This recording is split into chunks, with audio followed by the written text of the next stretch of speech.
on Twitter, we asked your fans to send in questions that they had for you.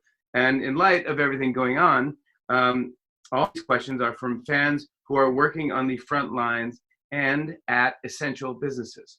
It's awesome. Awesome work. All right, here. I love you. This first one is from at Sharna_95X. They work for the NHS in the United Kingdom. And they want to know, what is your songwriting process? Do you write the lyrics first, then put it to a track, or vice versa? Usually I kind of just write like a diary entry. That's kind of how it starts. It's really more just about writing what I'm feeling, and I don't really focus too much on like the structure of what it's going to be or melody. I mean, sometimes I'll have a melody in my head that I'll just say, oh, it feels so good to sing these notes, so I'm going to write something to it. But usually it kind of starts with a diary entry. Wow. And which one, like, is all your songs, or like? Yeah, usually. I don't know why I'm thinking of Malibu right now. I don't know why. Like I'm thinking about actually like when I wrote a song called Malibu, when I wrote that, I was in a back of a car going to The Voice. I was in like a Uber type situation, and I looked out at the beach, and I literally, the thought that came in my head was, I never went to the beach or stood by the ocean. Like as a kid, I just was so used to waking up and scooping horse poop that I didn't ever really think about how great the ocean is, because I was on this farm. So that was just a thought. And then he goes, I never stood by the beach or walked by the ocean. I never sat by the shore on the sun with my feet in the sand, but I'm glad you brought me here. You know, it was just a stream of ideas. It doesn't really rhyme, you see. That's kind of the thing. Side note, Scooping Horse Poop is one of my other favorite, one of your songs. Oh, thank you so much. No problem. This next one is from at In a Rainbow Land, and they're working at a Walmart in Kentucky. Uh-huh. They want to know, what keeps Miley positive and bright-minded in times like this? Connecting with other people. You know, I think like a lot of the time in my position, a lot of the time I kind of feel disconnected because not a lot of people kind of can relate to parts of my life. But instead of writing all the ways that people can't relate to me, I've started writing notes of the ways that people can, the ways that I'm still just human like everybody else. And I think looking at what we have versus what we don't have. And I think sometimes I can go, well, no one can relate to me. That is absolutely not true. I can relate to all human beings on this planet. So I just think about relatability and connection and other people and how we're all just the same, just experiencing it through a different perspective. All of us are living the same life, just from a different perspective. Yeah, everyone's got a story. I learned that years ago. I wish I learned it even further back, but I'm like, every single human has a story.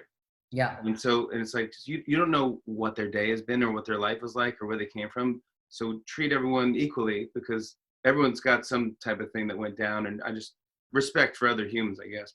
Yeah. This last one here is from Gensigol.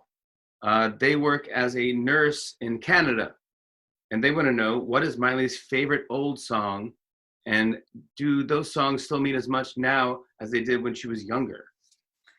Well, I'm guessing they mean a song of my own, so one of my old songs that I've written. And I actually I was heading to Australia when the kind of seriousness of COVID-19, they started kind of shutting off international travel and telling us it wasn't safe to fly. But I was on my way to Australia, and I was about to do a show for bushfire relief, and I don't have new music out. So I really like dug into the archives. I went back into the old stuff, and I started singing like Seven Things and See You Again and Who Owns My Heart and Can't Be Tamed. And then I realized that, like, I think the idea that I've changed, it's really far off. I actually haven't changed at all. I was totally warning people.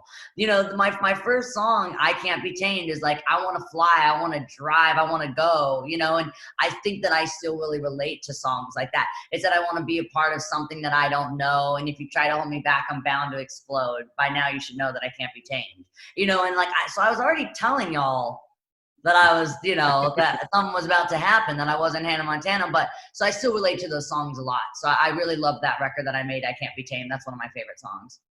How's it going for recording now, or new music, or anything going forward?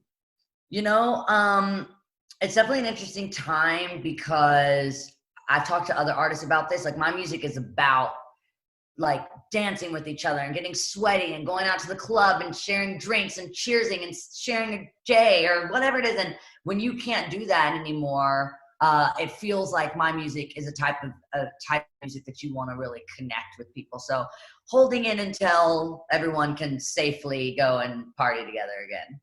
Smart. I want to talk about happyhippies.org. Yeah. This is your foundation. What are we focusing I've got on? a happy hippie tattoo. Do you really? Yeah, there it is. Happy hippie.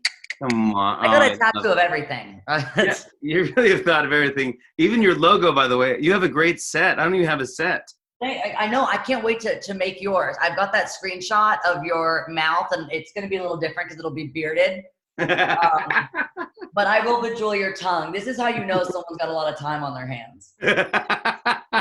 When they have time to turn pom-poms into pillows. Good idea. Happy hippies. Can we talk? Yep. Happy Hippie, right now is really focusing on mental health awareness, making sure that we're highlighting other organizations that are doing great work for mental health at this time, as this is a time that causes a lot of anxiety for people, focusing on, unemployment and trying to protect the vulnerable. And that's what Happy Hippie's always done. It's putting also power into young people's hands and having them, make the changes that they want to see themselves personally. You can't wait for someone to do it for you. You got to do it yourself. So really mobilizing and encouraging young people to fight injustice for themselves. And so right now that means, focusing on this pandemic, but we kind of, we adjust, we're flexible. That's what Happy Hippie is about. So we really focus on LGBTQ youth, homelessness in Los Angeles. But at this time, we're talking about women also being put in really vulnerable positions. When you're asked to isolate yourself, or you're asked to quarantine yourself in a home with violence or abuse, it's really important to protect women at this time, because women are going to experience hardship at this time in a very different way. Also, if women's businesses get shut down, it's a lot harder for them to get loans from the bank to rebuild their brand afterwards. Mm-hmm. So women will just experience this pandemic in a different way. So focusing on that, and also focusing on LGBTQ folks and how that this pandemic will compromise them in some way. So just fighting injustice. Go to happyhippies.org and donate whatever you can. Miley, thank you for giving. Thank you. You are the best, buddy. You are. Thank you so much. On and on and on. I said, and it's on and on and on.